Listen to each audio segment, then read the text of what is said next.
When night falls and the world becomes quiet, that is when the sounds within us begin to speak. Perhaps it is a worry without a name.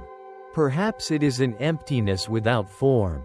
Or maybe it is just a silent feeling that something is missing. Even when everything around seems complete, night is not only a time for rest. Night is also a doorway to the depths that daytime speed keeps hidden. And if you are here, listening quietly, you may also be receiving a gentle invitation to return. To return to a space that does not demand effort. That does not require pretending to be strong. That does not ask you to push yourself to be okay. You only need to breathe, to be present, to be yourself, plain and whole. In tonight's journey, you will not need to learn anything new. You will not need to strive to understand or memorize. You only need to let go and allow those ancient words of meditation, from more than 2,000 years ago, to seep into you like midnight dew soaking into the earth. Like breath reaching each tired cell. Why do we keep running yet feel empty? Why, even when we succeed, do we still feel lacking? Perhaps the answer is not ahead of us, but within us. Stay here. Let this journey bring you closer to what you already have, but have not truly touched. A gem shining beneath the dust of life. A peace that requires no condition. A simple truth that can change the entire way you live, love, and let go, starting tonight. There is one thing we all must face. Whether we want to or not, that is suffering. No one teaches us how to suffer. Nor does anyone need to remind us. Yet from the moment we open our eyes in this life, each of us carries some form of suffering. Some suffer for lack. Some suffer amid plenty. Some suffer loss. Others suffer because they do not understand themselves. Suffering does not discriminate between rich or poor, strong or weak. It is like a silent cloud drifting through each life, sometimes heavy, sometimes faint, but never absent. And Siddhartha Gautama, the one who later became the Buddha, was the first to name this truth with depth. Life is suffering. But unlike bitter laments, the acknowledgement of suffering in Buddhist teaching is full of mindfulness. For only when we dare to look suffering in the face can we begin healing. Denying it only allows it to grow quietly stronger. Running away traps us in an inescapable maze. The Buddha did not stop at identifying suffering. He looked deeper to find the root cause, and even more importantly, he discovered the way out. That is how the Four Noble Truths were born, like a lamp in the night. Like a hand reaching out in a precarious sea. The first truth is suffering, suffering that arises at birth. Suffering from illness, suffering from aging, suffering from losing what we love, and suffering even from holding on to what we no longer wish to keep. But suffering is not just in circumstances. It is in our attachments, where we expect things to go our way. And when life does not follow our script, suffering arises. We hurt because we want perfection. We grow weary because we always try to control the uncontrollable. We fear loss, fear change, fear not being enough, fear not being needed. Those fears are like wind. The tighter we grip, the more they slip away. Then the second truth emerges. The root of suffering is desire. Not only the desire for material things, but the deeper yearning for an ideal life, where everything conforms to our wishes. This kind of desire becomes the seed of anxiety. Just like drinking salt water when you are thirsty, the more you drink, the thirstier you become. The more we have, the more we want, the more we try to hold on, the more we fear losing. That cycle pulls us forward until we are exhausted yet still far from shore. Yet in the darkness of suffering, the Buddha does not leave us alone. He affirms the third truth, a truth so beautiful it is hard to believe: suffering can end. Not by changing the world, not by expecting everything to be perfect, but by changing how we see the world. When we stop demanding that everything be right, when we loosen the grip of craving, suffering falls away, like a yellow leaf that drifts off a branch when the breeze is gentle. Suffering detaches when the mind stops holding on. True happiness is not an ideal state, it is unconditional presence, where we can simply breathe and smile even when life is imperfect. And to help us reach that place, the Buddha gave us the fourth truth, the Noble Eightfold Path, guiding us toward sustainable peace.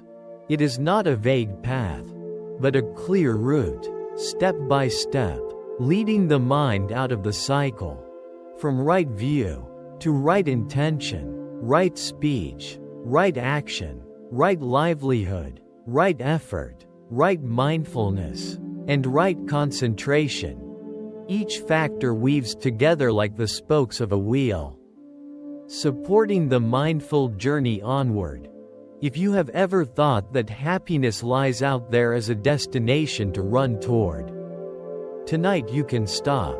There is no need to run anymore. For the path home does not lie ahead, it lies within. You only need to sit still. Just as the Buddha once sat under the Bodhi tree. Sit with yourself. Sit with your pain, your longing, your unmet wishes. And then, in that silence, the seed of awakening begins to sprout. No need to force. No need to hurry. Just enough presence to see clearly. Suffering is real. But suffering is not forever. And you can step out of it as lightly as a leaf detaching from a branch, without crashing to the ground. But have you ever wondered, if suffering is inevitable, why do some people living in adversity still smile? Why are there people who have lost, who suffer illness, who feel lonely, yet their eyes remain bright, serene, and carry a peace beyond words? The answer is not that they escape suffering, but that they have learned to live with it without sinking. They do not fight suffering to escape it. They enter into it and look at it squarely, with a mindful heart. They do not change circumstance. They change how they respond to it. And that is what the Buddha understood. Suffering does not come from how the world is. It comes from how we want the world to be. Try pausing and reflecting on the times you felt most weary. Was it when things did not go as planned? When someone acted differently than you expected? When your plans were disrupted? When someone you love left? When your efforts went unrecognized? In all of these, the suffering did not come from the event itself but from the clash between what is and what you expected. And in that space, between reality and expectation, suffering springs forth. It is like a door that resists being opened. You strain to open it, and it hurts your hand. But if you stop, observe your grip, and turn it the other way, a miracle can happen. Suffering may no longer be a wall, but a door. That does not mean you have to be passive or accept everything with resignation. The Buddha did not teach us to sit still in the face of injustice or suffering, but rather to act with clarity, understanding, and compassion, to take the right action, coming not from anger, ignorance, or the ego's desire to gain more or eliminate something from our lives. True action comes from a place of calm, a place where we are no longer driven by reactive emotions, but are guided by the quiet wisdom within. And in everyday life, that teaching becomes deeply practical. Think back to a time when you got what you wanted, a possession, a success, a romantic partner. Joy came, but then what? How long did it take before you wanted something more? Something better? Something that would last? That very feeling, of having yet still not feeling enough, is perhaps the clearest proof of what the Buddha said: craving has no bottom. And when happiness is placed in the wrong spot, it always slips through your fingers. On the flip side, have you ever not gotten what you wanted but somehow still felt a sense of relief? Maybe because you were able to let go.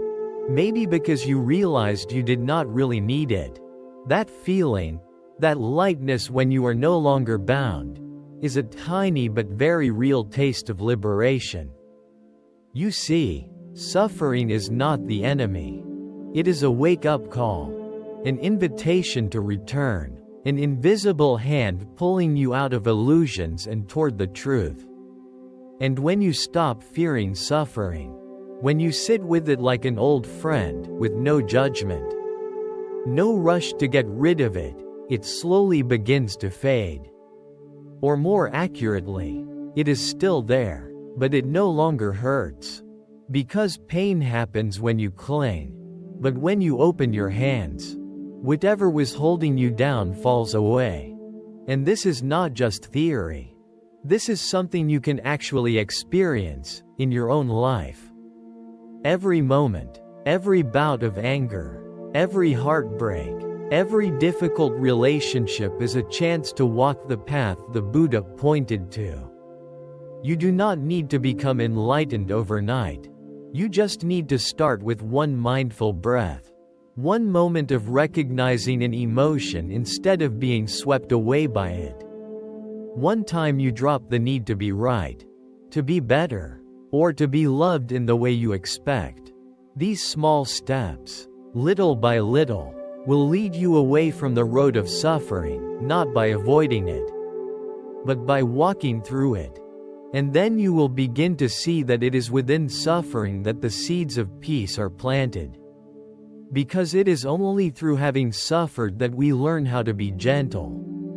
Only by getting lost do we know how precious it is to come home to ourselves.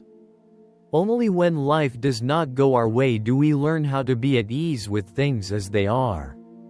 It is no longer just a distant teaching, it becomes a way of living. Lighter, deeper, and more real, and it can begin tonight, in this very moment, as you breathe, as you listen, and as you let yourself flow into this meditation, not to understand more, but simply to come home to yourself. There is something strange you will discover the deeper you go into this journey. Suffering, when seen through the eyes of awareness, is no longer a burden, it becomes a teacher. Not a teacher with harsh discipline or long-winded lectures, but one who teaches quietly, through the small moments you would usually skip past. That nameless disappointment when someone does not return your affection. That job rejection you wanted so badly. That lonely evening when the noise of the world suddenly fades. If you look at those moments with your usual reflexes, they become reasons to complain, to shut your heart, or to rush into some temporary joy. But if you stay, doing nothing, not judging, not running, you will see that beneath the pain lies a soft ground, where your heart is simply waiting to be understood, to be embraced, to be released from false expectations. That is why the Buddha never said to seek happiness somewhere else. He did not teach us to avoid reality, but invited us to dive deeply into it. Because it is right where suffering arises that peace can also begin. That may sound paradoxical, but only because we have been taught that happiness comes from outside. We forget that in every moment of acceptance, in every breath we take with our pain, in every pause where we stop forcing ourselves to be okay before we truly are, peace is already being planted. Peace does not come when everything is fixed. Peace comes when we stop demanding that everything be fixed according to our will. And that is why the path the Buddha offered is not a religion to believe in, but a way of life to experience. He does not ask you to believe in teachings, in gods, or in rituals. He simply invites you to look at your own life. Look at how you react when things do not go your way. Look at how you cling to what you love, and then fear losing it.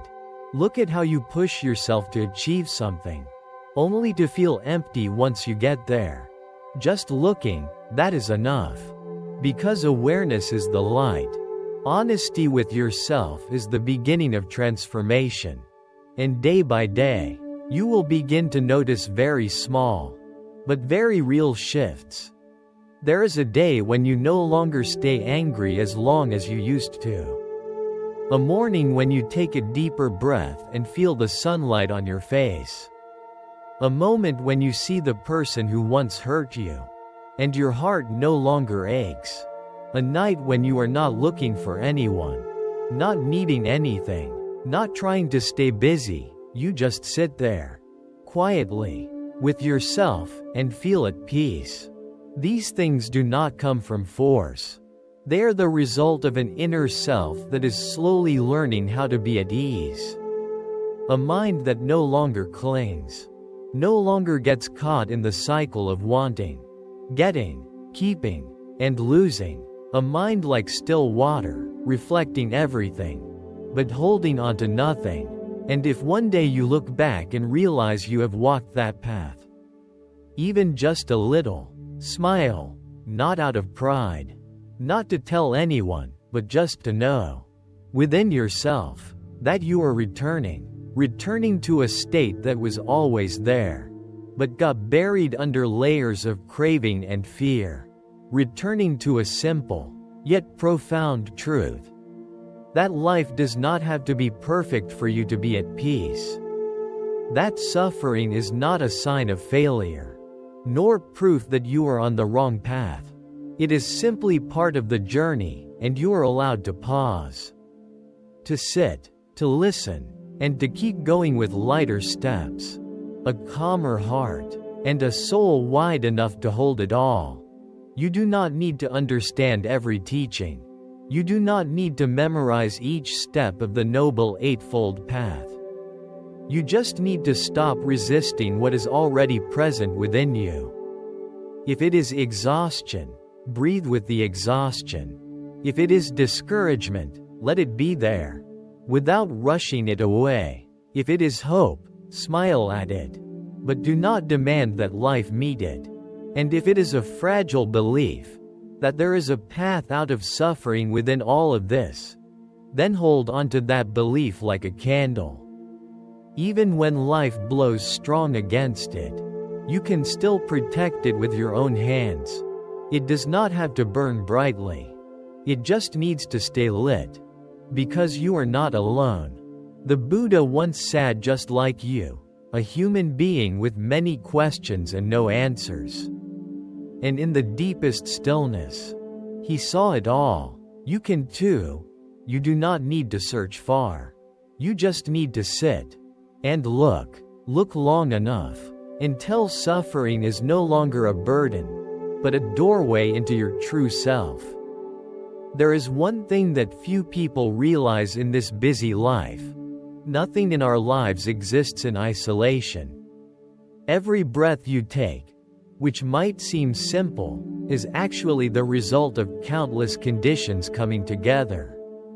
The air you breathe comes from trees. Trees exist because of soil, water, sunlight. Soil is formed from the decay of rocks, fallen leaves, and countless living beings that have passed on. Sunlight comes from the sun, and the sun itself is just a small part of the vast, spinning universe. Everything you have, everything you live, everything you feel, that is all the result of deep, silent connections. Nothing stands alone. Nothing is separate. There is no you, without all the rest. In Buddhist teachings, this is called dependent arising, meaning everything arises only when conditions are sufficient. And when those conditions dissolve, everything dissolves. Nothing exists on its own. And nothing is absolutely independent. This may sound theoretical at first, but if you truly contemplate it, you will find it is the key to a more complete life. Because when you know you are not separate, you stop feeling lonely in this world. You will understand that every person, every situation, every sorrow, every joy that comes to you is part of a vast web of life in which no one is outside the circle. Imagine you are wearing a shirt. It seems like a simple item, but behind that shirt is a whole chain of conditions, from the cotton seed planted to the nourishing rain, the farmer's hands caring, the machines weaving the fabric, the tailor measuring, the truck transporting it, the store where you chose it.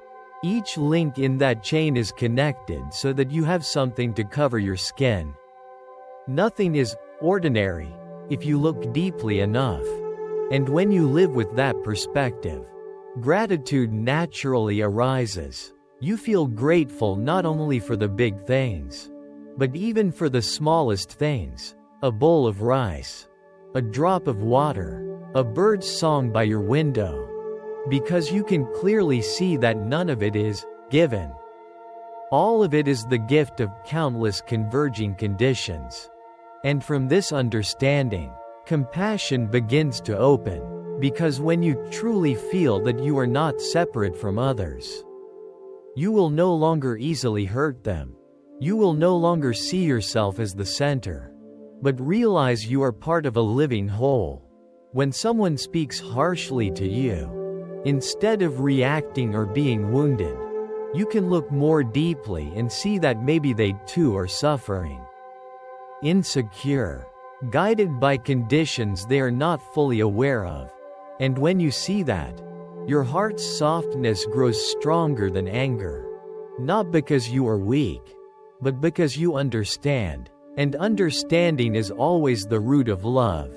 This world, seen through the eyes of discrimination, can easily become a place for you to fight, judge, and compete. But when looked at through the lens of dependent arising, you see that there is no absolute I and they.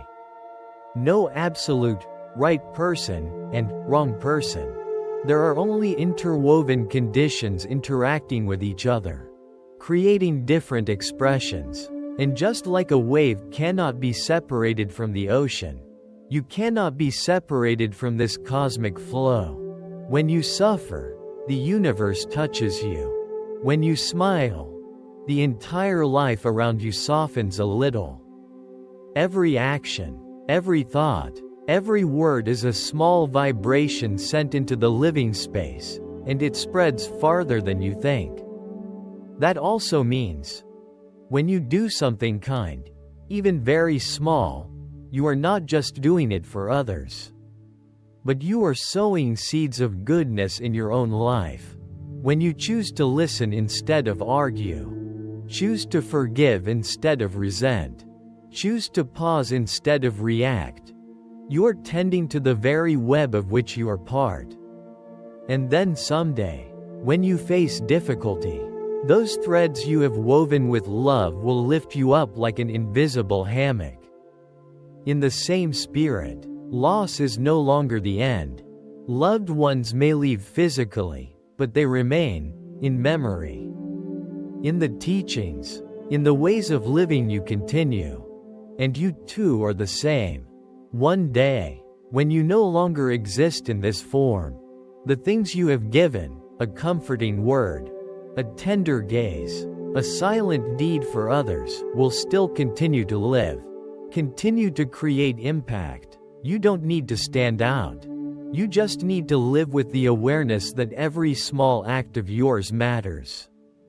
Because you touch the whole. If you understand this, you will stop feeling that you must do something great to be worthy. You will stop comparing, Stop competing. Stop putting pressure on yourself to become someone beyond who you are now. Because you will see that by living sincerely, kindly, quietly keeping your thoughts clean, you are already a beautiful part of this life. You are not a small, meaningless person. You are an important link in the endless chain of dependent arising. And your conscious presence, even silently, is what keeps this world from falling into oblivion. So, don't underestimate a smile. Don't take a hug for granted. Don't hesitate to say thank you. Don't hold back on sending a kind wish. Because all of those things, when sent from a sincere heart, are weaving a gentler world, not just for others, but for yourself as well. And tonight, if you are lying there, quietly hearing these words, you too are part of that peaceful flow. You don't need to do anything. Just be present, and let your heart touch what has always been there. You are not alone. You have never been separate.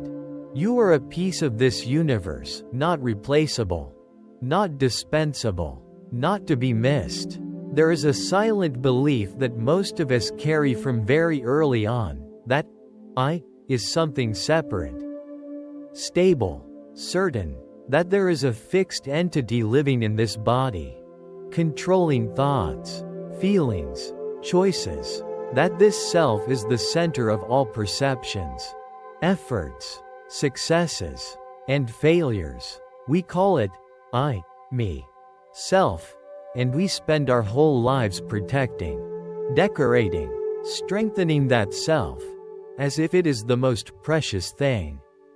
But have you ever paused and asked, what is that self, really? Where is it? Does it have shape, limits, clear boundaries? When you begin to investigate this deeply, not by theory, but through direct experience, you will realize a truth that changes everything. What you call I is actually just a process in motion, not a fixed entity. It's like a river, always flowing, always changing. This body used to be a different form when you were a child. The emotions you have today may be completely different from yesterday. Your thoughts, your views, your memories, all are constantly changing. So what is I? How can you define something that is always in motion? The Buddha calls this misunderstanding one of the deepest roots of suffering, the illusion of a permanent self. And to help practitioners understand it, he used a beautiful image, the image of a vehicle. A vehicle is only a combination of parts: wheels, axles, body, steering wheel. No single part is the vehicle. And if you take them all apart, the so-called vehicle no longer exists. The self we always think is real is the same. It is just the collection of body, feelings, perceptions, thoughts, consciousness, all constantly changing, but because they operate together, we assume there is a fixed self behind them controlling everything. But really, there isn't. At first, this might sound confusing, even unsettling. If there is no self, then who is living this life?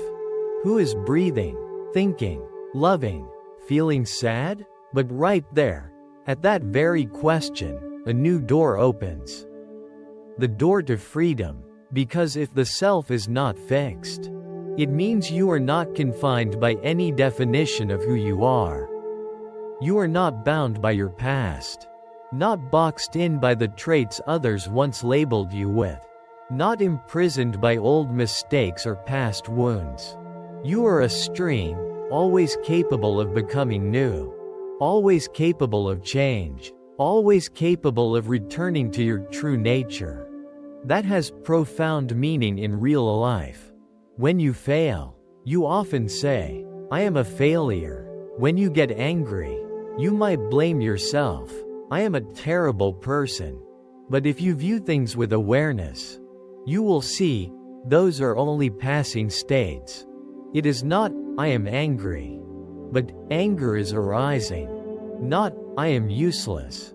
But a feeling of uselessness is present. You are no longer a victim of the labels you or others put on you. You learn to step away from those narrow images and recognize yourself as a vast space. One that can hold every emotion, letting them come and go, without rushing to reject them or claim them as your identity. And when you look at others through that same lens, your heart naturally opens. You stop labeling people as mean, insensitive, or unlikable.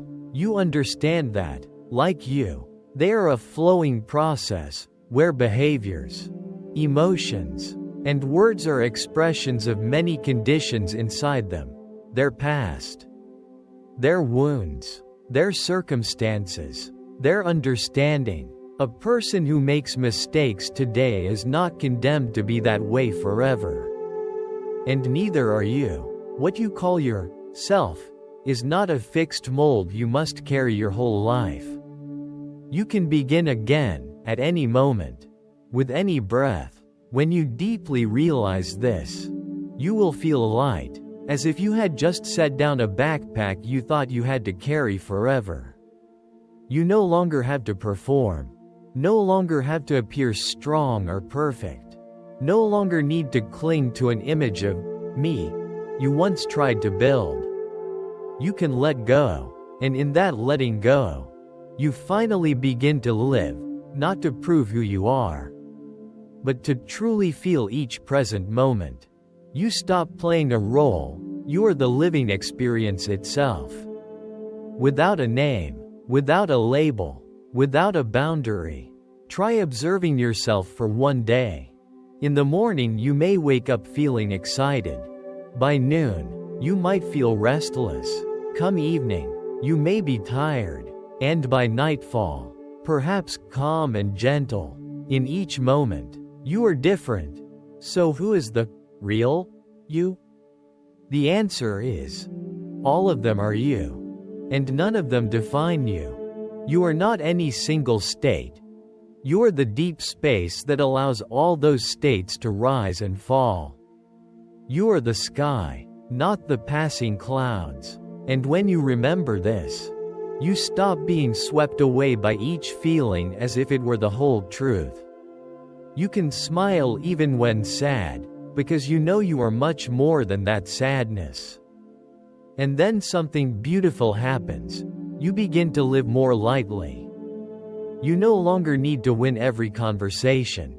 No longer need to prove yourself in every relationship. You can listen without being defensive. You can receive criticism without shrinking. You can make mistakes without hating yourself. You can succeed without boasting. Because you know, you are just flowing, just living, just learning, and you begin to see others the same way. They too are flowing, living, learning. When the self is no longer something you must protect, your heart opens like a still lake, welcoming everything, without needing to hold on to anything. And tonight, as you lie in stillness, let this question echo gently inside you. What is this self of mine? Really? Is it real? Or is it just a collection of stories, memories, and labels others gave me? And if you let go of all that, then what remains? Listen for the answer, not with your thoughts, but with your presence, with that silence inside, where you no longer need to be named, no longer need to become anyone. Just breathe, just be here, just know this. You are not yourself. You are the living stream that breathes, that flows, that is freer than ever before.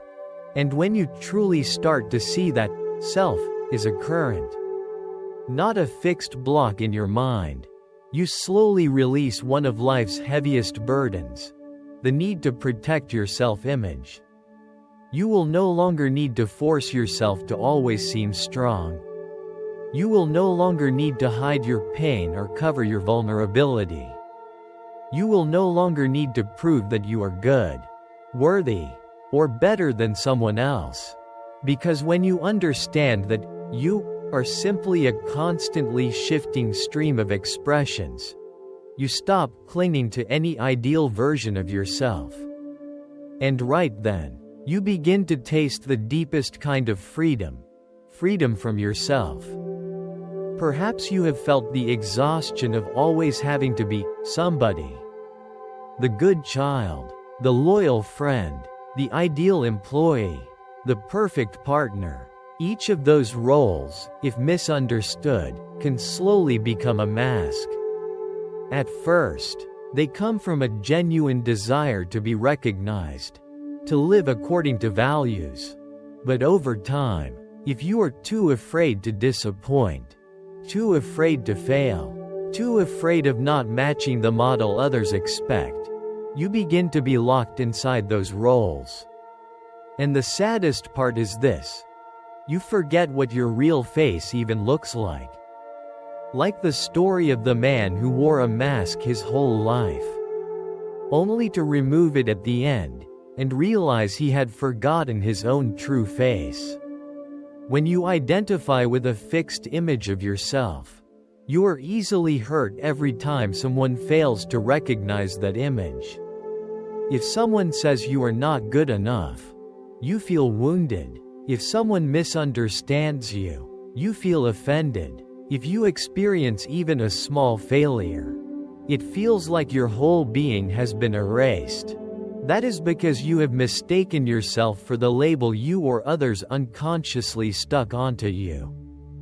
But when you stop, when you turn inward and observe the movements of your mind like waves rising and falling, you begin to see clearly. You are not those waves.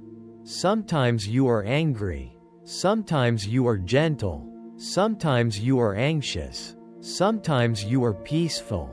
These are simply arising and fading phenomena. You are the water beneath. Still, deep, compassionate. There is no need to fight what appears on the surface, because you know it will pass. All you need is to return to that deep foundation, where no one can reach, no word can define, and no event can taint or destroy. And from there, you begin to learn how to love yourself in a completely new way. No longer the kind of love that comes with conditions. I love myself only when I succeed, when I do not make mistakes, when no one dislikes me. Instead, it becomes a love without strings attached, like a mother loving her child even when it cries, even when it stumbles, even when it makes a mess. You begin to learn how to embrace yourself, even the weak, messy, imperfect parts. You no longer need to become a better version of yourself to be worthy of love.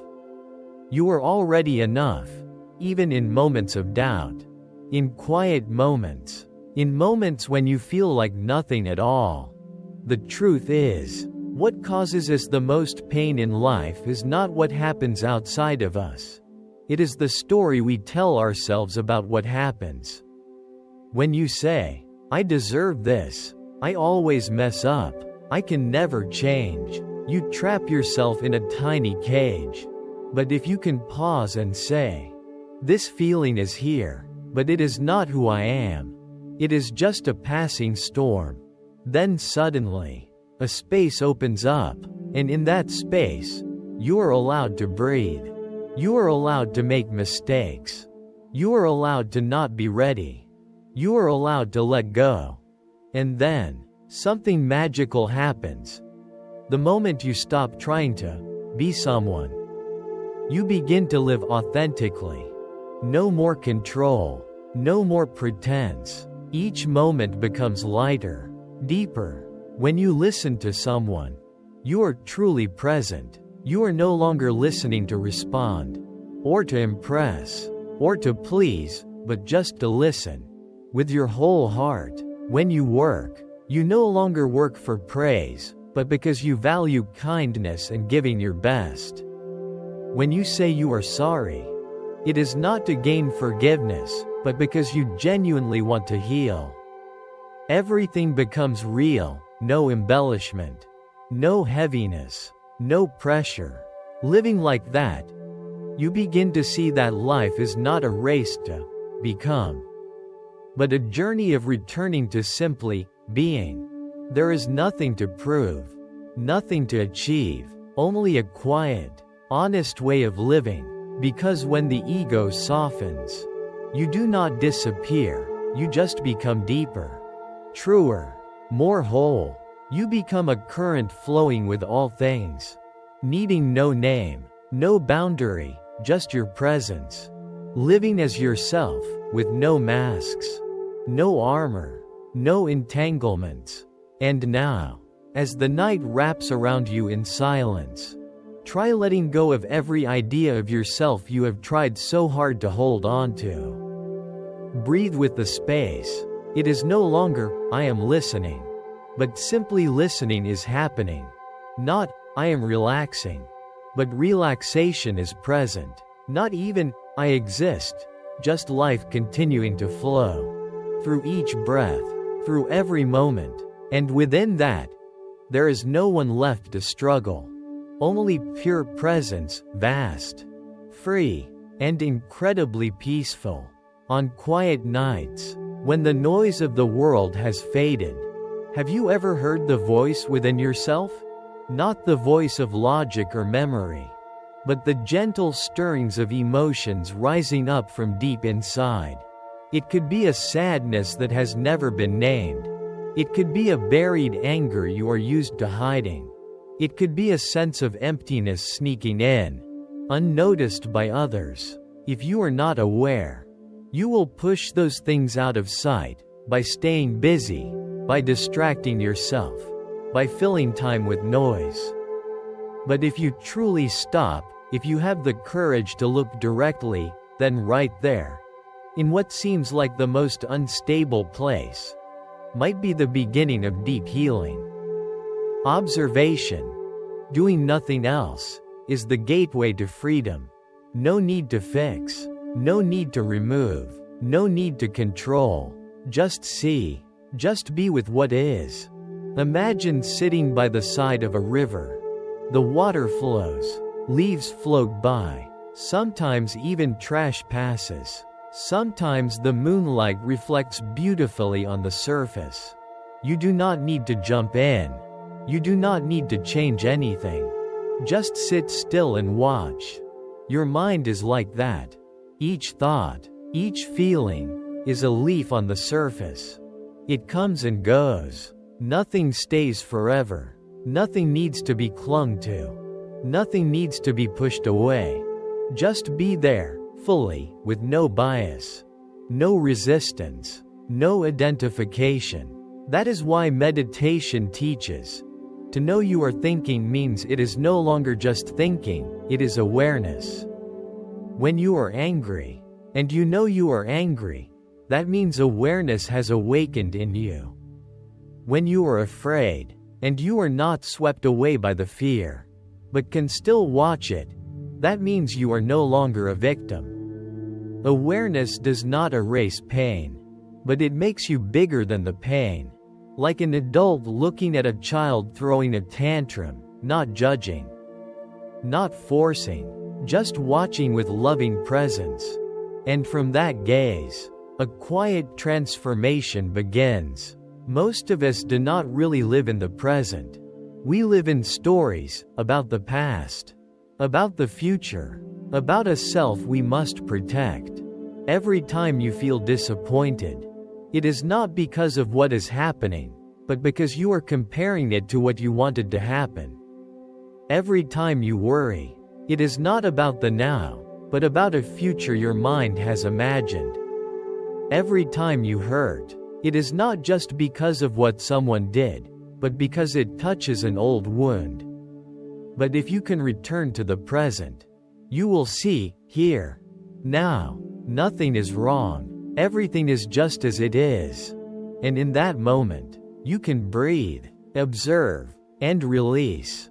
The act of observing, which seems small, is the very first step to stepping out of ignorance. Because when you observe, you stop identifying with your emotions. You are no longer the anger, the sadness, the despair. You are the one who sees all of that. And the one who sees is always free.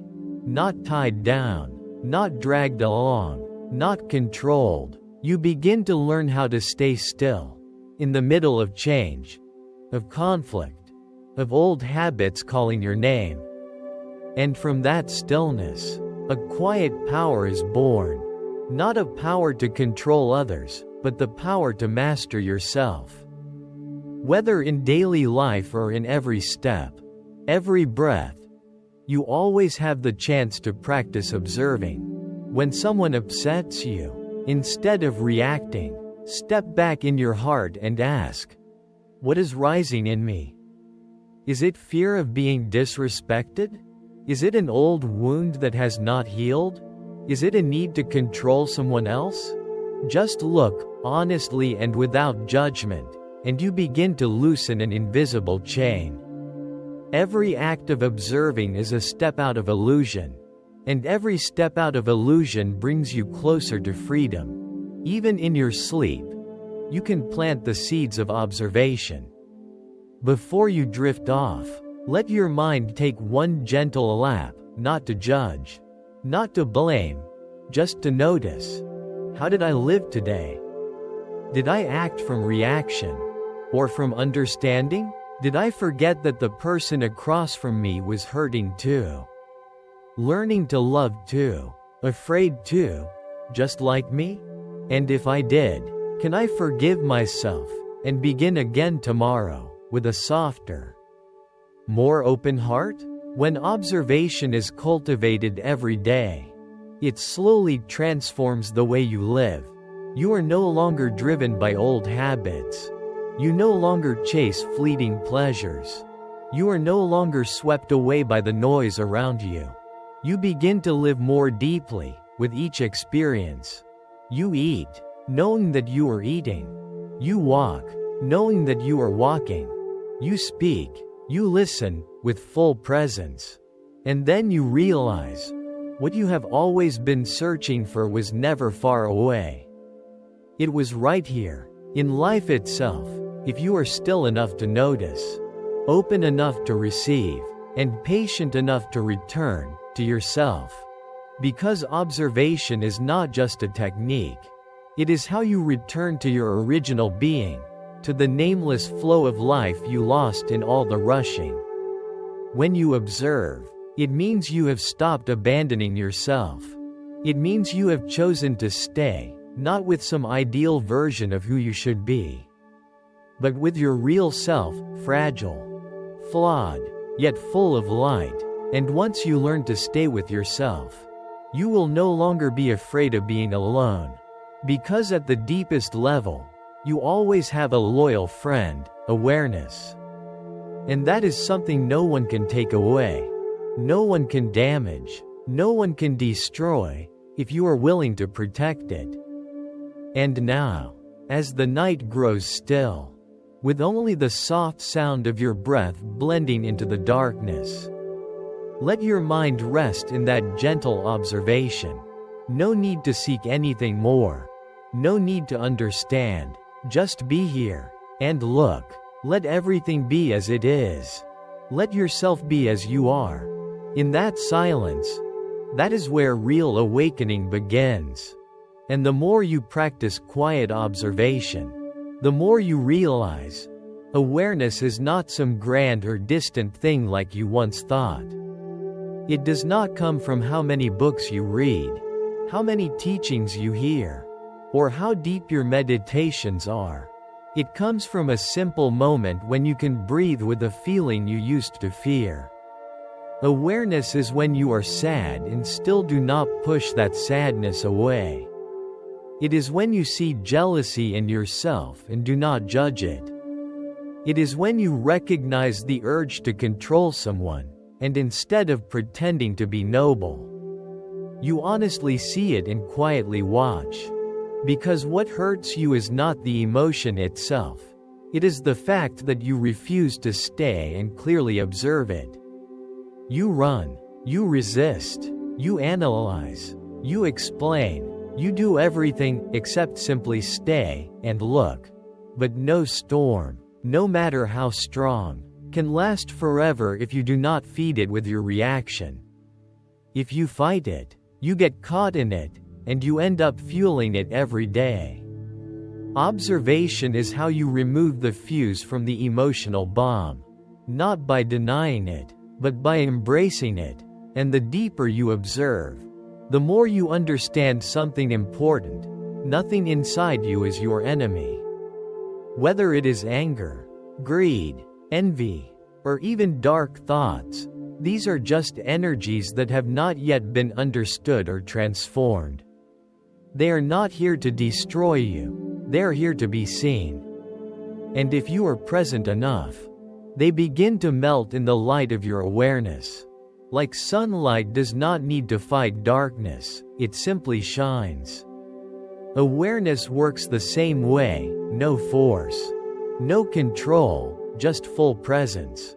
With a gentle, unbiased heart, you begin to see that you do not need to try to become better, more peaceful, or more enlightened. All of those efforts, if they come from a rejection of who you are, will only lead to exhaustion.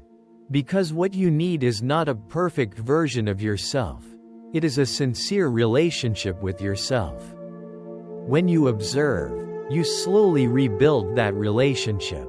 You learn to return to your body, your breath, your emotions, not to fix them, but to listen, not to analyze, but to understand. You sit with yourself, as if with an old friend you have not seen in years, and finally, you accept them just as they are. This journey is not easy. There are days you try to observe but your mind still races. Nights when you face your pain and the tears still fall. Moments when you discover a truth about yourself that you have been avoiding for years, and it breaks your heart. But do not look away. Because those moments are the deepest steps of transformation. They are when you dare to face yourself, with no spiritual makeup, no poetic cover. They are when you truly live, not by trying, but simply by being there. Honest, vulnerable, and real. And one day, after practicing long enough, you will suddenly realize you are sitting still, and no longer trying to observe. Observation has become your nature. You walk through crowded streets and still carry peace inside. You hear a hurtful comment and feel no need to react. You look at an old fear and no longer panic. You live like a gentle stream, cool, soft, doing nothing special, just flowing with full presence. No need to prove anything. No need to become anyone. No need to understand the whole world.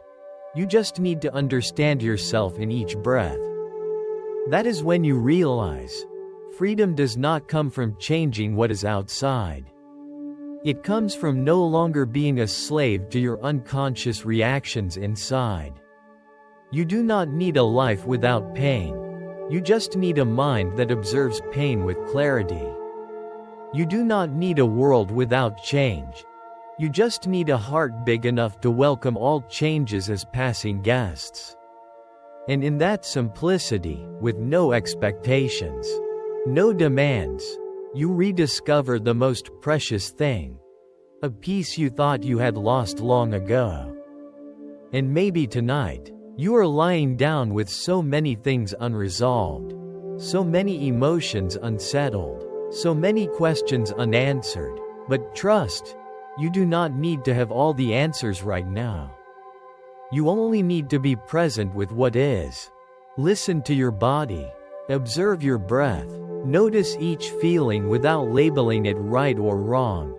And if something comes, let it come. If something goes, let it go. You do not need to hold on. You do not need to push away. You only need to look, as if you are watching stars fall. As if you are watching clouds pass, and let everything be as it is. Because in the end, observation is not about changing you. It is about giving you the chance to return. To live fully. To live deeply. With the person you already are, but have not yet been gentle enough to see. And when you learn to look in that way, you will realize everything that happens is an opportunity. Every emotion that rises is a doorway. Every moment, no matter how ordinary, can become sacred if you are willing to pause and look. Look with an open heart. Look with eyes free of judgment. Look and see. See clearly, and from that, awakening begins. Of all the things you can do to return to yourself, the breath may be the simplest, the closest, and the most miraculous. You do not need any tools.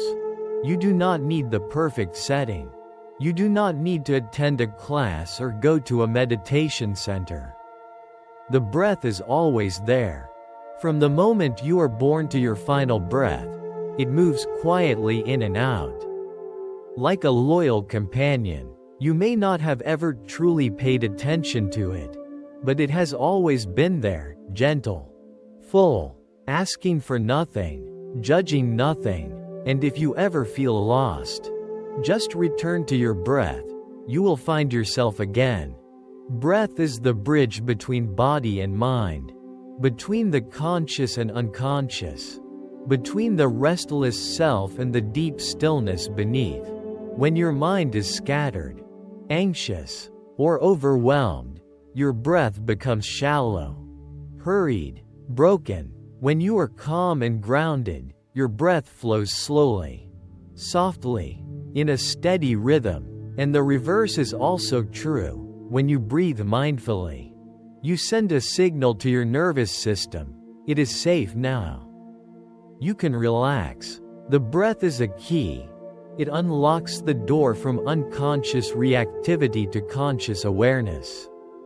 You do not need to say anything or analyze anything. Just a few deep breaths, and your entire inner space begins to shift. But breathing is not something you do, it is something you allow. In daily life, we often forget to breathe. Not that the body stops breathing, but we are no longer present with it. Our minds are in the past, worried about the future, analyzing, overthinking, while the breath continues on its own, like a neglected stream. But the moment you return and truly inhabit each breath in and out, something profound happens. You begin to truly live, no longer lost in endless thoughts. You begin to experience life, moment by moment. Try breathing, not for a purpose, not to relax, not to feel better, not to reach any goal, just to breathe, gently, naturally. Breath comes in, you know you are breathing in. Breath goes out, you know you are breathing out. No forcing, no controlling, no expectations. And just like that, you become your own companion. You sit with yourself, not to judge, not to fix, but just to be present and breathe.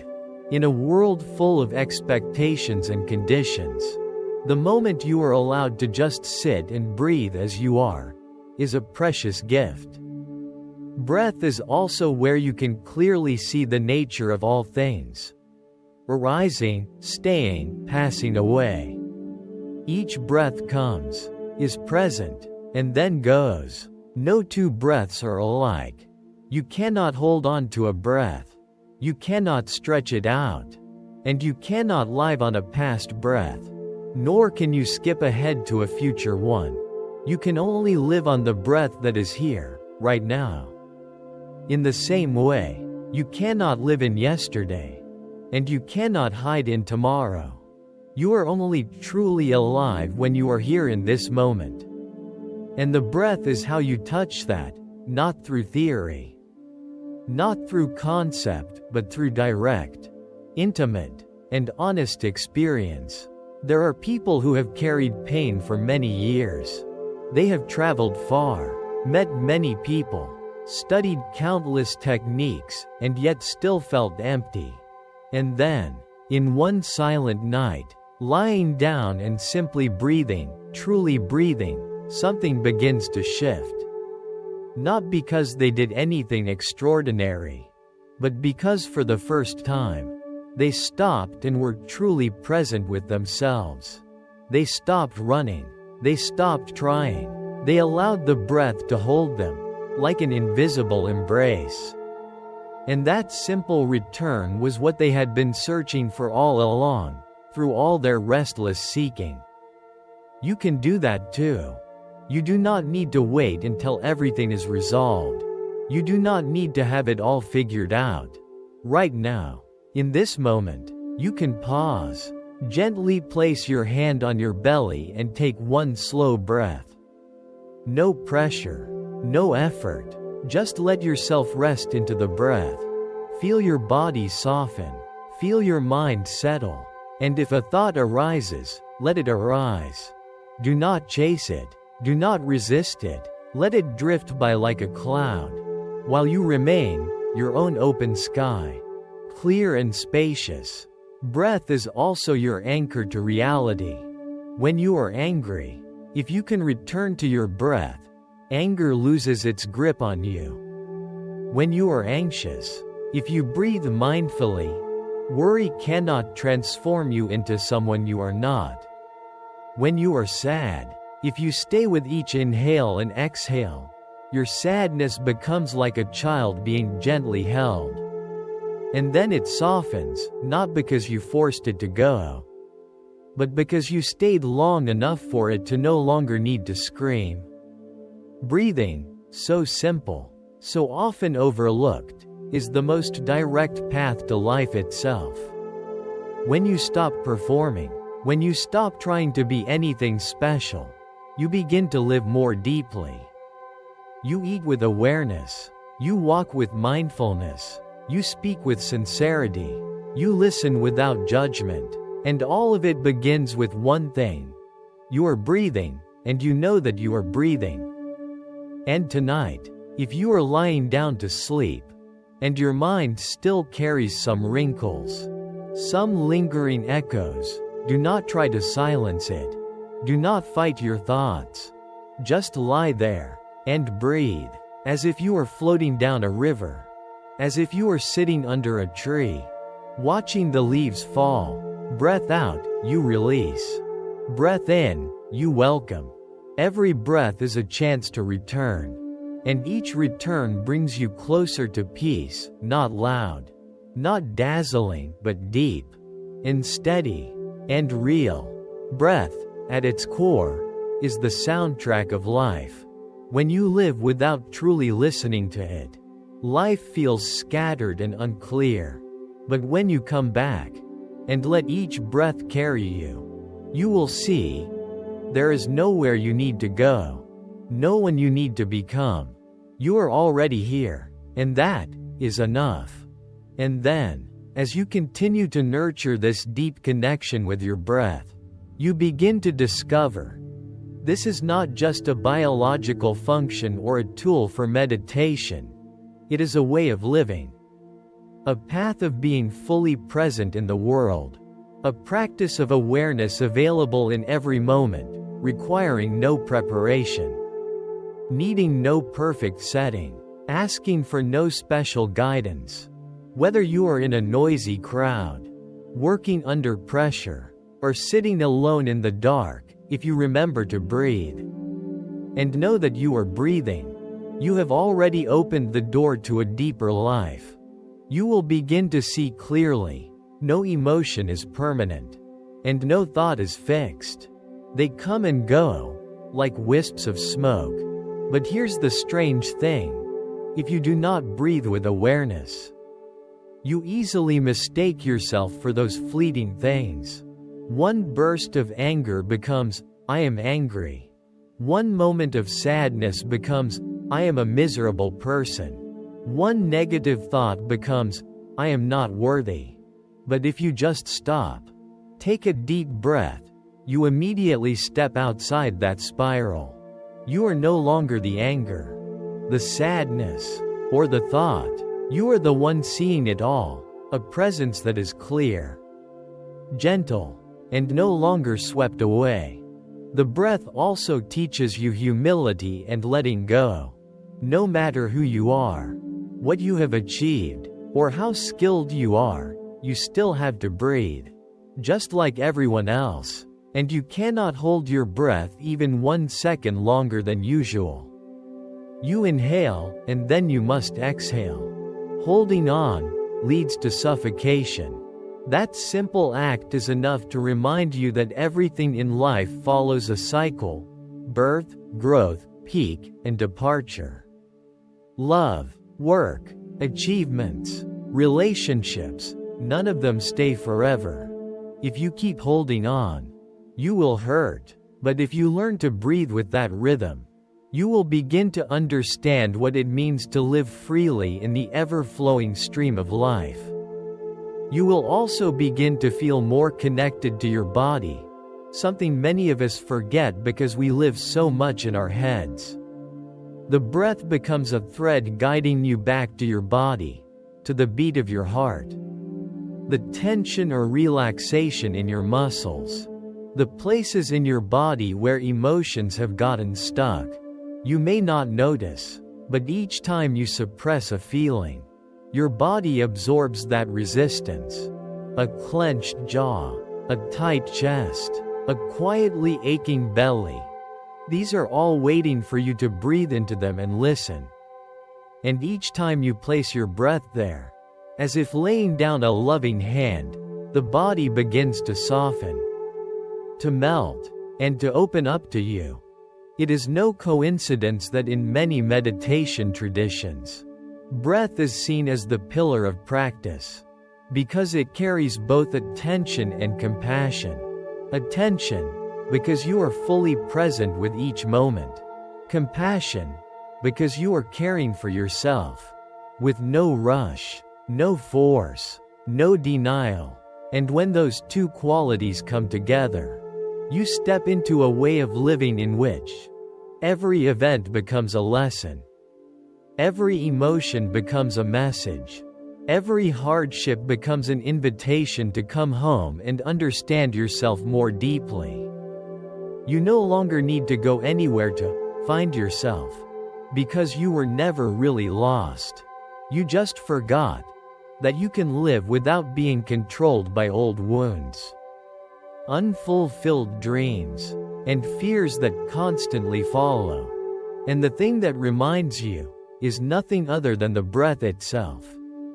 In the moment you inhale with awareness, you touch that wordless light within, and in the moment you exhale with release, you forgive yourself for all the days you lived too far from your own soul. One day, you will walk through this chaotic world and still carry your own calm.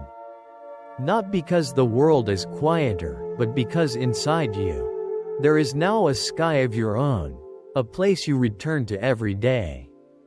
Through your breath, you will begin to listen to others more deeply, not to argue, but to understand. You will begin to speak more gently, not to gain control, but to connect. You will begin to walk slower, eat slower, and live deeper, not because you are trying to, but because you simply cannot live any other way. Once you have become familiar with true living through each breath, and if there comes a night when you feel off balance, lonely, or tired from all your unnamed efforts, please do not rush to blame yourself. Just lie down, close your eyes, and breathe. Do not try to think the right thought or do the right thing. Just breathe, as a friend. And if tears come, let them come. Maybe they are tears your heart has held back for far too long. Maybe they are a signal that you are finally starting to return. And in that moment, silent, fragile, with no goal, you will feel something beyond words. You are alive. and alive, in the truest sense. In the end, the breath is the boat that carries you through the sunsets of the heart. It does not take you to a faraway place. It brings you home, home to the inside. Home to the place where peace is no longer something you chase, but becomes the very way you meet the world. You no longer have to strain to control anything. You just breathe, and know that in each breath, you are already enough, and that is something sacred. Among all the meditation methods, amidst profound teachings and wise lectures, there is still one door, simple yet surprisingly deep: observation. No interference, no analysis, no judgment, just observation, as if you were sitting before a clear lake, letting everything rise, pass, and move naturally, in their true essence. That kind of observation, though it may seem simple, is actually the key to the quiet freedom you have been searching for your whole life. Because what causes our suffering is not what happens, but how we react to it. When someone hurts you, it is your clinging to anger that pulls you into the abyss of resentment. When an expectation collapses, it is your identification with the dream that causes the heartbreak. But if you just pause and observe these things come and go, you will realize that nothing can truly bind you, unless you hold onto it with your mind.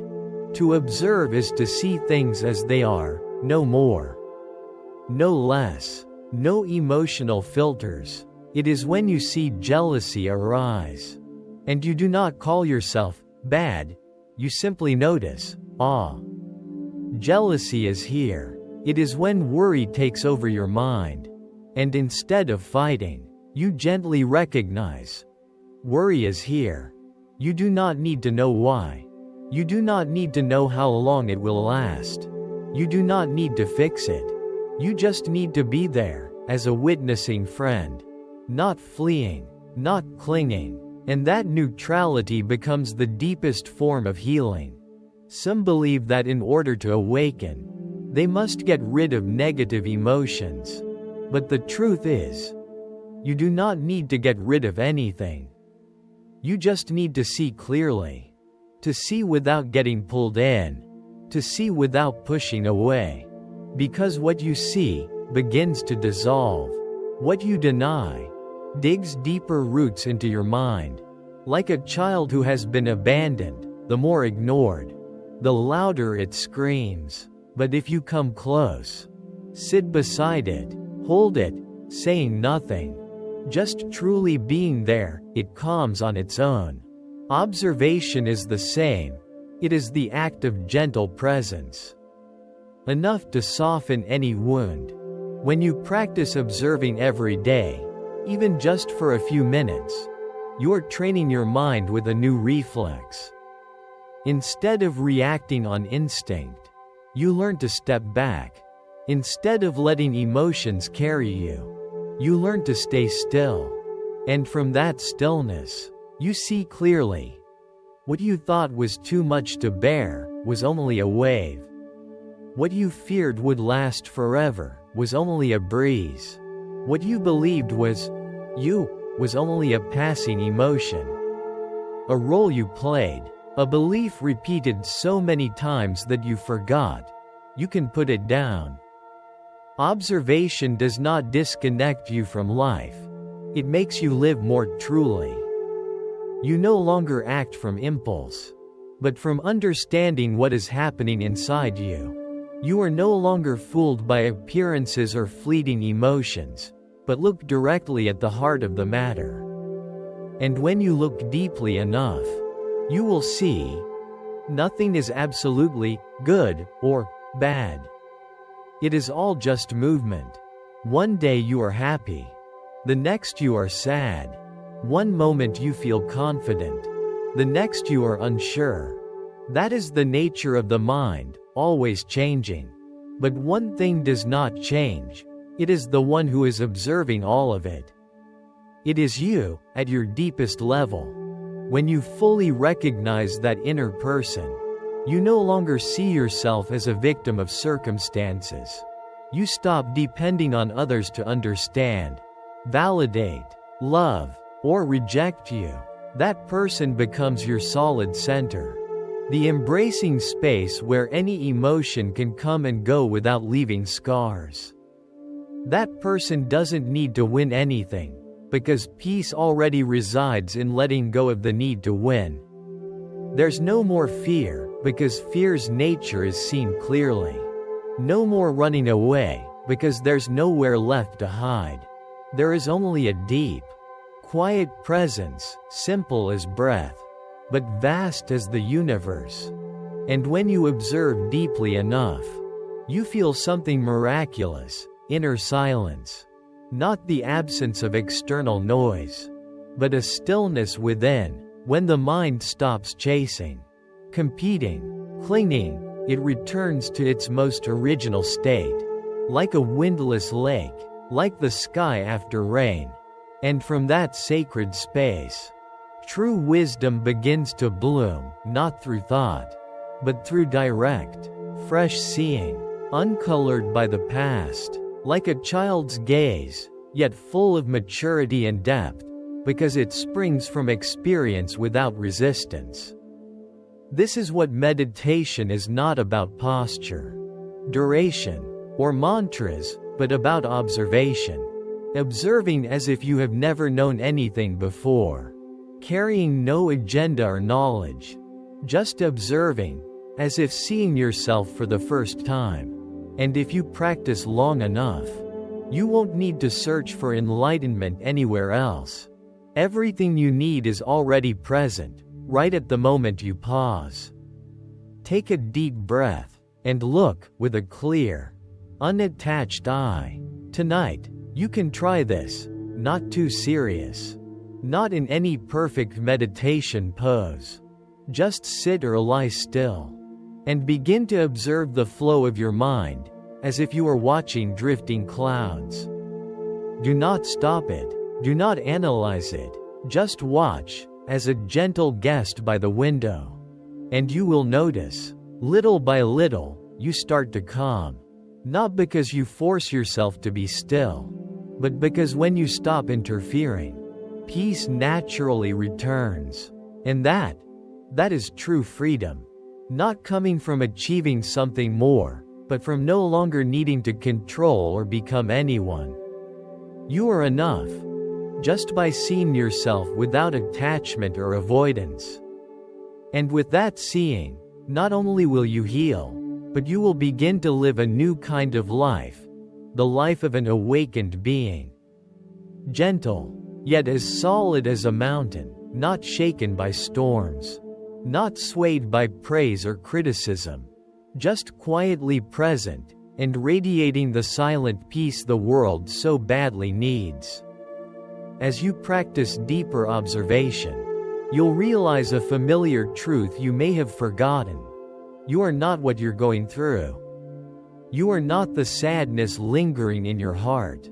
You are not the feeling of failure when things don't go as planned. You are not that voice whispering, "I'm not good enough."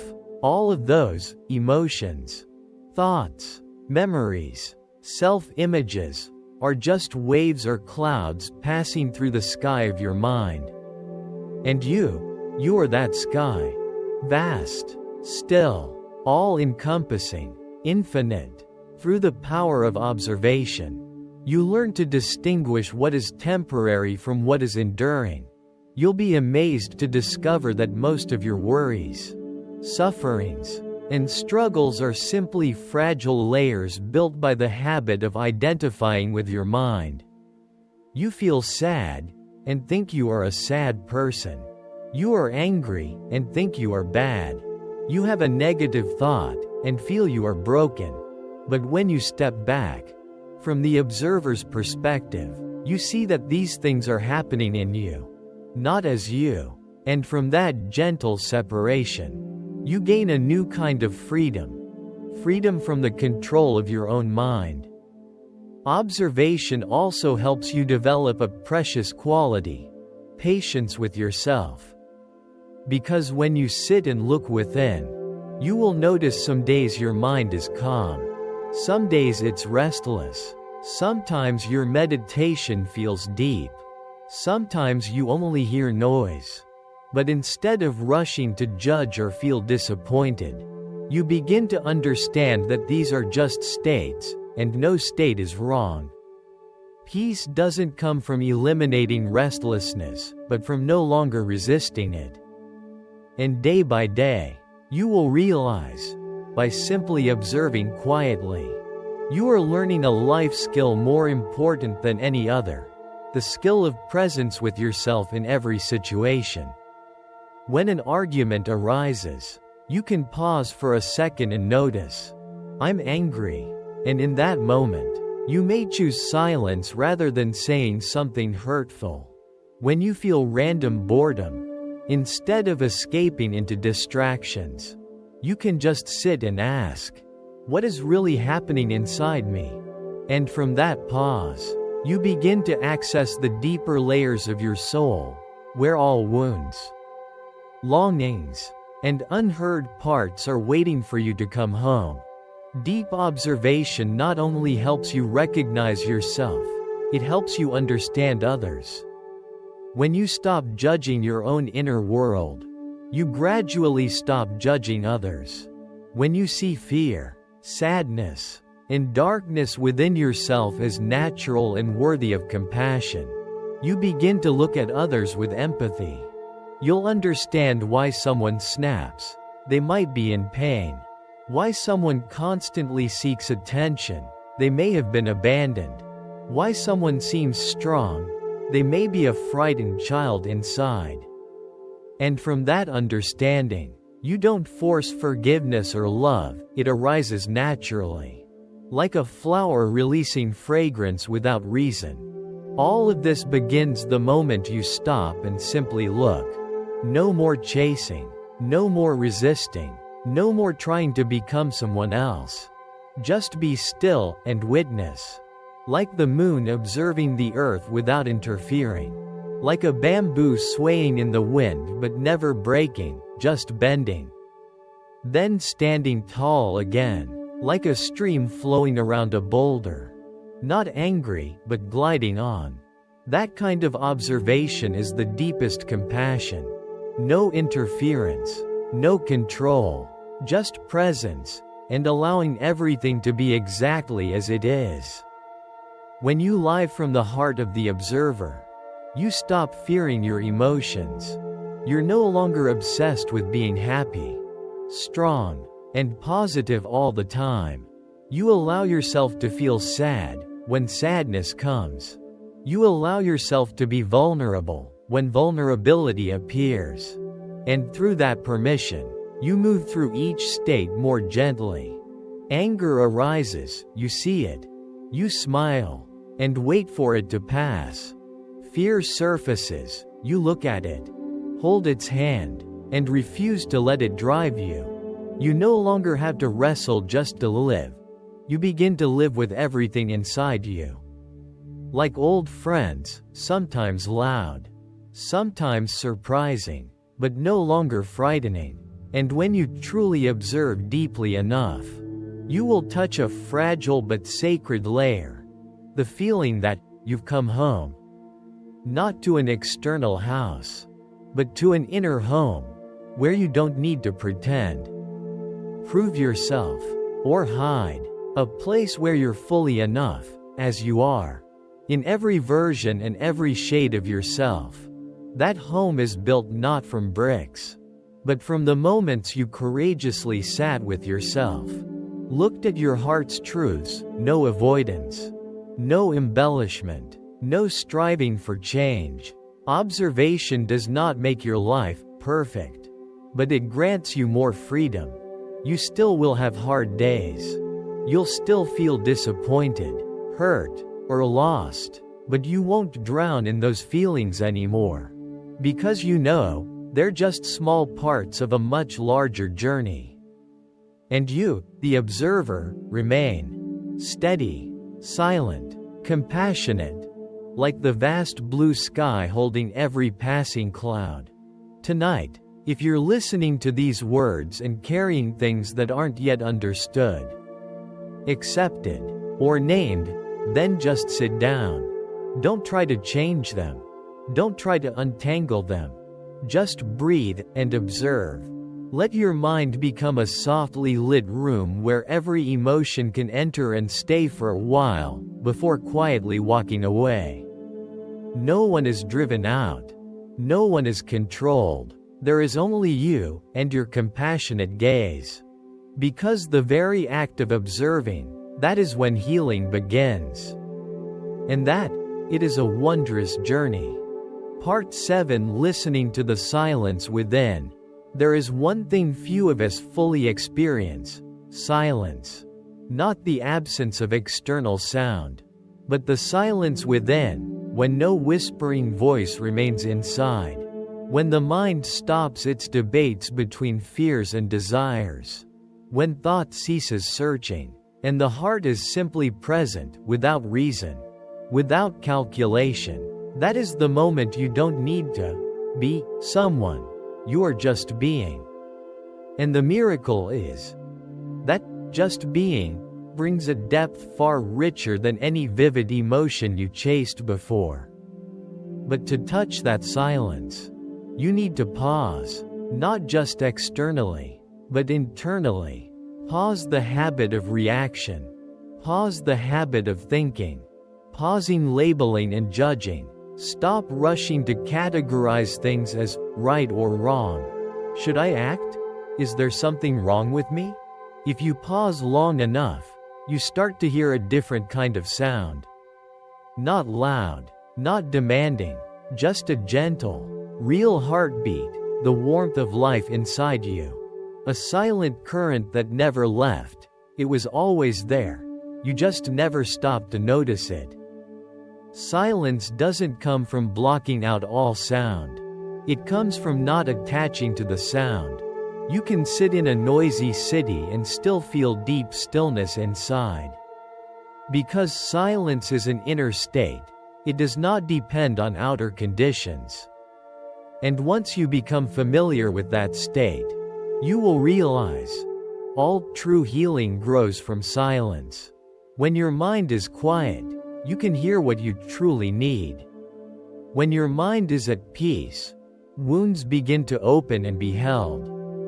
When your mind is not rushing, you truly see where you are going, and whether it is the right path.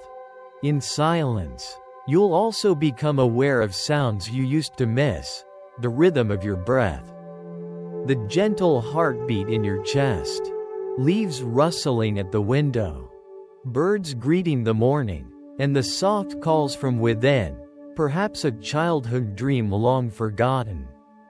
Maybe it's a hidden fear of abandonment. Maybe it's a longing for authenticity you once lost. They don't speak when you're busy, but in silence they return, not to disturb, but to be welcomed. The remarkable truth is, silence is not a state you must earn after years of effort. It's always here, like the ground beneath your feet. Whether you stand still or run, you've just been living on layers of noise, motion, and thought, so you forgot the ground. But when you stop, sit down, and drop it all, you notice silence never left you. It has been waiting, like a loyal friend, without blame, without expectation, just waiting for your return. Silence is also the space where your listening deepens toward others. When you are silent inside, you don't listen to respond, you listen to feel. You don't listen with ears, you listen with your heart. And sometimes, just your presence, no advice, no analysis, can make someone feel truly understood. Because we all crave that, to be heard in silence, without judgment, without rushing in with solutions. Just to sit there, like the sun beside a flower, gently supporting, not forcing bloom. If you begin spending a few minutes each day in silence, you'll notice subtle transformations. You will rush less. You will need things less to go your way. You will cling less to others for fulfillment.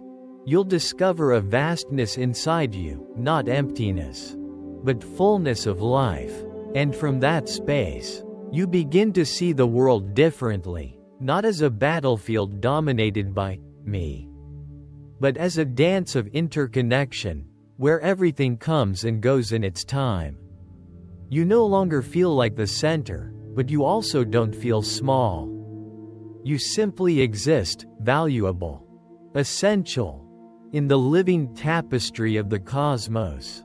Silence also teaches you the art of doing nothing, a long-forgotten skill in modern life, where you're always urged to do, to try, to push, yet in silence, you realize, sometimes not doing anything is the highest action. Not as laziness, but as honoring natural rhythm. Not avoiding, but understanding that some things don't need your interference, they only need time. Like a seed that doesn't grow because you pull on it. It grows because it's left in soil, gently nourished with light, water, and patience. And finally, perhaps the most profound truth, silence is the language of awakening. Every sacred quality you have sought, loving kindness, forgiveness, wisdom, inner freedom, is present in that silence. Not because silence produces them, but because silence is the only environment in which they can bloom. In noise, you can talk about love, but in silence, you feel it. In noise, you can think about forgiveness, but in silence, you truly forgive. And the moment you stop resisting, stop controlling, stop making noise, you realize you have never lacked anything. You only need to be still. And what needs to come, will come. So tonight, before you sleep, give yourself a few minutes of silence. Turn off the lights. Put aside all devices. Do not look for anything else. Do not read another line. Just lie there and breathe. No need to meditate. No need to force calm. Just allow your mind to settle. Like a weary bird returning to its nest after a long stormy flight. Let silence do what it does best. Heal you. From the deepest part of you. No fanfare. No drama. But gentle enough for you to never want to look elsewhere again. Because when you truly hear that silence within, you know, you are home. And once you have truly entered that silent space within, you will begin to sense a profound shift in how you view the world. You may once have believed that peace comes from everything being right outside, people loving you, work going well, health and finances stable. But now, in silence, you suddenly understand. True peace is not in circumstances, it is in direct contact with the present. Unobscured by past illusions or future worries. Peace is when you stand in the battlefield of life yet feel as if you are beside a clear stream. Not because life is gentler, but because your heart has stopped screaming. And from that silence, gratitude arises naturally. Not the kind of gratitude preached as a positivity technique, but a deep, true gratitude for simply being alive. Gratitude for waking up this morning, breathing out, feeling the light through the window. Gratitude for your body, even imperfect, quietly functioning so you can be here. Gratitude for people, even those who hurt you at times, who serve as mirrors for your growth. Gratitude for storms, because without them, you would never have found this silence. That silence, when it becomes a companion in your life, will slowly resurrect you. It softens the hardened parts wounded by pain. It dissolves the masks you wore to be accepted. It helps you realize that you do not need to be special to be loved. Do not need to be successful to have value. Do not need to be always okay to deserve living. In silence, you recognize you are not your image, not others' expectations, not your past or your future. You simply are part of life, breathing in, breathing out, existing here, like a flower blooming in stillness. And then, you will also see clearly the transient nature of old disturbances. What seemed unbearable pain yesterday, today drifts away like a fading dream. Relationships that once made you cry are now memories without sharp edges. Fears that kept you awake, now as light as smoke. You do not forget them, but they no longer control you. Because in silence, you have learned to hold the past without identifying with it, to step into the future without fear, to live in the present without rushing. Silence also invites you to reconnect with your path. Often, in the chase of what is deemed necessary, you forget the most important question: how do I truly want to live? Perhaps you chose a profession for safety, loved someone to avoid loneliness, stayed in one place out of fear of change. But now, in this deep silence, you begin to hear your true calling. Maybe it is a longing for simpler living, or a desire to return to nature, a dream to create, write, heal, be heard, be loved as yourself. You do not need to act on it immediately. But once you hear it, you begin your journey back home to yourself. You will also behave differently in your relationships. Because when your heart has a quiet place to return to, you no longer need others to fill your void. You stop demanding someone make you happy. You stop expecting someone to stay just so you feel complete. You stop using control to hold on to love. Because you understand now. Love is not possession. It is being fully present together while it lasts. You learn to love without losing yourself, to part without resentment, to stay without losing inner freedom. And all of this can only blossom when your inner silence is your foundation. Finally, silence not only helps you heal, it becomes a space to create. All that is beautiful, music, poetry, art, philosophy, love, is conceived in quiet. When your mind is not overcrowded, it becomes a wide open field, where the purest ideas, inspirations, and emotions take root. You may not think of yourself as creative, but you have a soul. And that soul, when placed in silence, will tell you stories you never realized you carried. So if you live in a noisy world, be brave enough to carve out moments of silence. You do not need much. Just 5 minutes each day to turn off devices. Sit gently and listen within. No goal, no expectations, no pressure, just presence. And if you persist, day after day, you will find the world has not changed. But you have. You become calmer, gentler, more grounded, not because you know more, because you need less. Less noise, less ego, less struggling, only one thing: presence. In silence. And in that moment, you stop searching for peace. Because you have become peace. Maybe one of the hardest things we must learn in life is not how to hold on, but how to let go. To let go of a relationship that no longer nourishes you. Let go of a heavy past. Let go of a self-image you spent so long protecting. Let go of expectations for a perfect future.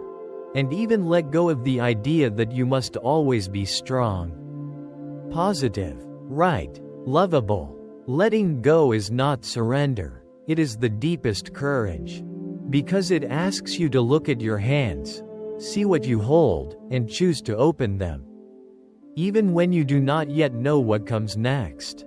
Letting go is not a momentary act. It is a process, a journey home, because everything you've ever clung to, habits, beliefs, emotions, or people, has become part of your structure. So when you let go, you're not only stepping away from something external, you're saying farewell to a part of yourself. But remember, some parts once necessary for survival are no longer needed to grow.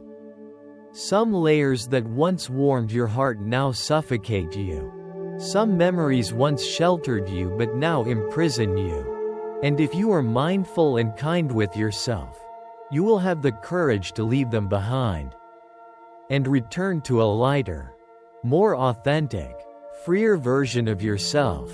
Letting go is when you stop trying to convince others to understand you and accept that sometimes only you need to understand yourself. It is when you stop seeking approval and begin to ask, have I accepted myself yet? It is when you no longer let the past define the present, and you start living as if each moment is a blank page. It is when you realize that no one can fill you unless you first choose to release the broken vessels within your heart. And when you understand, letting go does not diminish you, it makes you whole. Because you no longer waste energy on what does not serve your current journey. Letting go is also a profound act of trust. Trusting that you will be okay, even when what you once thought was your whole world is gone. Trusting that the universe will hold you, even when you no longer cling to any support. Trusting that if you move with sincerity, awareness, and love, you will arrive, even if slowly, and even if you never reach a final destination. The journey itself is sacred. Letting go is the wordless act of faith, a faith not born of logic or theory, but from the moments you fell, you lost, you felt empty, but still breathed, still lived, still continued, with a heart more fragile, but also more truthful. When you genuinely begin to let go, you will feel something very special: space. Space in your heart, space in your breath, space in your relationships. Because until now, you were too full, too many thoughts, expectations, roles. But now, you begin to make space for new things to enter. You no longer rush to fill it with something. You learn to sit in that emptiness, as if it is a room freshly swept. And in that space, light begins to slip in. Not startling or brilliant, but gentle. Silent light, of truth, of awareness, of new life blossoming. Letting go sometimes emerges from small acts. Stopping checking your phone every 5 minutes. Ceasing to replay past arguments in your mind. No longer seeking to prove who's right or wrong in a debate. Instead, wanting to restore peace in your heart. Seeding perfection each day, allowing yourself to be tired, to be sad, to rest. And from those small acts of release, you rebuild a life you truly choose. A life not driven by fear, but guided by trust. Not racing outward, but returning inward.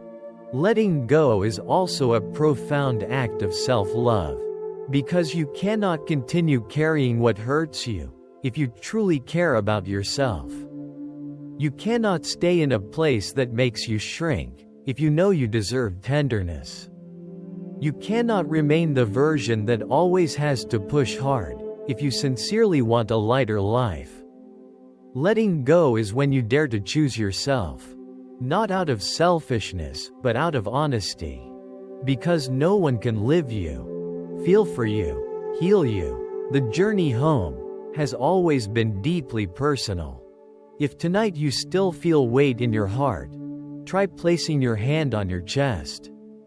Close your eyes and ask, what am I holding that I no longer need? It may be a person. It may be a sadness. It may be a past dream. It may be an identity you once leaned on, but now wears you down. Whatever it is, just look at it with kindness, without judgment, and if you feel ready, whisper to it, "Thank you," and "Goodbye." No hurry, no pressure to forget. Just begin, with the intention that you deserve lightness, and you are strong enough to walk away. Because sometimes, you do not need to learn something new, but to have the courage to release the old. You don't have to fix everything to feel enough. You just need to begin letting go, bit by bit, and you are already returning to your essential self. No pretense. No fear. No role-playing. A true you. And enough. In that space of emptiness, you've lost nothing. You have only left behind dust, to rediscover the bright gem in your heart. And the healing journey, it has never been complicated. It simply begins with a deep breath and a gentle release. As you continue deeper into letting go, you'll realize a truth that may confuse you at first, but is profoundly liberating. That you do not need to control everything to feel safe. For years, you have been taught that only by holding tight, planning carefully, knowing what will come, can you feel secure. But life does not run on control. It flows like a river, sometimes calm, sometimes raging, and resisting it only drains you. Letting go means you dare to surrender to that river, not in defeat, but in the belief that you can float, and you will float. If you learn to relax. It is ironic. Our suffering is not caused by what happens, but by our insistence that it must happen in a certain way. We suffer because someone does not stay. Because a job did not meet expectations. Because life veers off the script we have written. But when you let go of expectations, you cease living in perpetual disappointment. You begin to embrace life as it is, without forcing or coercion. And from there, you discover beauty you once missed. The beauty of surprises, of detours, of uncertainty, where often the greatest gifts come from what you once thought was a mistake. Letting go is also quiet maturity. Those who let go, not because they are weak or careless, but because they have experienced enough to know nothing lasts forever. They do not cling out of fear, because they understand that change is natural. They don't hold others with fear, instead, they free them with love. They do not dwell in regret, because they believe each passing moment has served their soul's evolution in one way or another. And from that mindset, they become gentle, free people who do not need much to feel whole, and are not afraid of loss, knowing that what truly belongs to them can never be taken away. Letting go is not a single act. It is a process, a journey home. Everything you have once clung to, habits, beliefs, emotions, people, has become part of who you are. So when you let go, you are not just releasing something external. You are saying goodbye to a part of yourself. But remember, some parts once necessary for survival are no longer needed to grow. Some layers that once warmed your heart now suffocate you. Some memories once offered refuge now imprison you. If you are mindful and kind to yourself, you will find the courage to leave them behind and return to a lighter, more authentic, freer version of you. Letting go is when you stop trying to convince others to understand you and begin to ask, have I accepted myself yet? It is when you no longer allow your past to define the present, and you choose to live as if each moment is a blank page. It is when you realize that no one can fill you, until you first choose to release the broken vessels within your heart. And when you understand that letting go does not make you less, it makes you whole. Because you no longer waste your energy on what does not serve your current journey. Letting go is a profound act of trust. Trusting that you will be okay, even when your whole world is gone. Trusting that the universe will support you, even when you no longer hold anything familiar. Trusting that if you move with sincerity, awareness, and love, you will arrive, no matter how slowly. And even if you reach no destination, the journey itself is sacred. Letting go is the act of trust without words, a faith not born of logic. But from the moments you fell, you lost, you felt empty, but still breathed, still lived, still continued, with a heart more fragile, and yet more true. When you truly begin to let go, you will feel something special. Space. Space in your heart. Space in your breath. Space in your relationships. Until now, you were overwhelmed with thoughts, expectations, roles. But now, space is opening for new possibilities to emerge. You learn to stay in emptiness, like a room freshly swept, and in that quiet room, light begins to seep in. Not a blinding light, but a gentle one, a light of truth, of awakening, of new life quietly blossoming. Letting go often starts with small actions. No longer checking your phone every 5 minutes. No longer replaying old conversations in your mind. No longer proving who's right in an argument but seeking peace in your heart. From these small acts of release, you begin to rebuild a life you truly choose. A life guided not by fear but by trust. Not by pursuit but by return. Letting go is also an act of deep self-love. You cannot hold on to what hurts you if you love yourself truly. You cannot stay in what diminishes you if you know you deserve gentleness. You cannot remain a version that always must push harder if you want to live more lightly. Letting go is the courage to choose yourself, not from selfishness, but from honesty. Because nobody can live your life, feel your pain, or heal it. The journey home is deeply personal. If tonight you still feel something heavy within, place your hand over your heart, close your eyes, and ask, what am I holding that I no longer need? A person, a sadness, a past dream, a self-image once a refuge but now draining you. Just look at it with kindness. If you are ready, whisper, thank you, goodbye. No rush, no pressure to forget. Just begin, with intention, that you deserve lightness. And you are strong enough to walk away. Because sometimes you do not need to learn more, you need the courage to release the old. You do not need to fix everything to feel enough. You only need to begin letting go, and you are already returning to your truest self, unguarded, unafraid, real, and sufficient. In that emptiness, you lose nothing. You only shed layers of dust and rediscover the brilliant gem at the core of your heart. The healing journey has never been complicated. It only begins with a deep breath and a gentle release. As you go deeper into letting go, you will realize a liberating truth.